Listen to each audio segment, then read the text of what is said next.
Anak itu seorang pendosa, punya masa lalu yang jauh lah dari agama.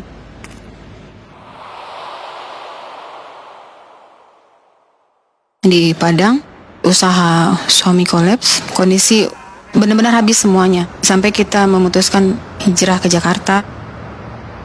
Niat anak itu hijrah juga meninggalkan lingkungan yang lama. Di sini mulai anak menutup aurat, ingin memperbaiki diri, ingin berubah. Kita cuma bawa ongkos doang, modal untuk buka usaha sendiri dari Padang itu. Sampai di Jakarta, hadir di majelis ilmu. Di situ anak dengar Ustadz bilang, Allah memudahkan jalan orang yang berhijrah dan Allah sesuai persangka hambanya. Nah di situ anak mulai bikin rendang, nganterin ke pondok, ke rumah-rumah tahfiz. Apa yang bisa Uni lakukan? Jika itu kebaikan ya Uni lakukan aja dulu. Pas pandemi kolaps, tapi anak ikut mengurus pondok-pondok tahfiz. Udah hampir 1 tahun itu, qadarullah pondok itu bubar dan santrinya dipulangkan. Orang tuanya nelpon, anak-anak kita ini bagaimana Umi? Mereka masih ingin belajar, tapi kami tidak sanggup memasukkan anak kita ke pesantren yang berbayar. Kata suami, udahlah rumah kita ini aja, bismillah, yakin aja pasti akan Allah bantu, Allah mudahkan. Untuk makan anak-anak sendiri, sempat anak rasa makan mereka bagaimana nanti gitu. Tapi yakin sampai saat ini insya Allah pasti akan Allah cukupkan rezeki anak-anak ini. Kita sempat diusir dari kontrakan, maksudnya ternyata kita tidak sanggup bayar 3 bulan berikutnya. Hari Ahadnya kita sudah disuruh pindah. Ana bilang sama suami, kita ke kajian Ustadz dulu yuk, hari Sabtu itu. Suami bilang, kok bawa anak-anak terus makan, sementara kita kan lagi butuh uang untuk bayar kontrakan. Ana bilang, insya Allah ada aja jalannya.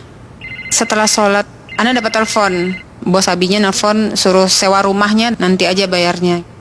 Allah tuh maha benar, Allah tuh tidak pernah ingkar dengan perkataannya, Masya Allah. Dalam setiap urusan Uni dalam mengurus anak-anak ini telepon mama. Ma doain ya ma, ini semoga lancar. Karena Ana cerita sama mama gitu. Karena Uni percaya kan doa orang tua itu saja, Masya Allah. Terus Uni juga mengajarkan bagaimana mereka bermuamalah di luar pondok. Jadi dengan mereka keluar kan mereka ketemu dengan orang banyak. Ya, bagaimana adabnya hadir di majelis ilmu. Kalaupun misalnya Uni lagi nggak ada uang untuk cukup bawa mereka makan, kita bungkus di rumah. Tapi Masya Allahnya tuh pas kajian, Allah kirimkan orang yang duduk di samping Uni, cerita-cerita, minta nomor handphone. Dia bilang titip ya buat anak-anak gitu. Ya seperti kata Ustadz, nggak ada yang kebetulan di dunia ini kan. Dan itu sering loh. Anak-anak ini tahu, Ana bukan orang yang berkelebihan harta. Uni selalu bilang sama mereka, jangan pernah minta sama manusia ya. Minta tuh sama Allah. Kita masih sehat, tangan masih 2. Kita masih bisa berpikir, harus berjuang, harus minta sama Allah dan harus ada ikhtiar, harus ada usaha kita nak. Allah pasti akan memudahkan urusan jika kita berjuang di jalan Allah. Jangan takut dalam melakukan kebaikan di jalan Allah. Karena Allah sesuai persangka hambanya.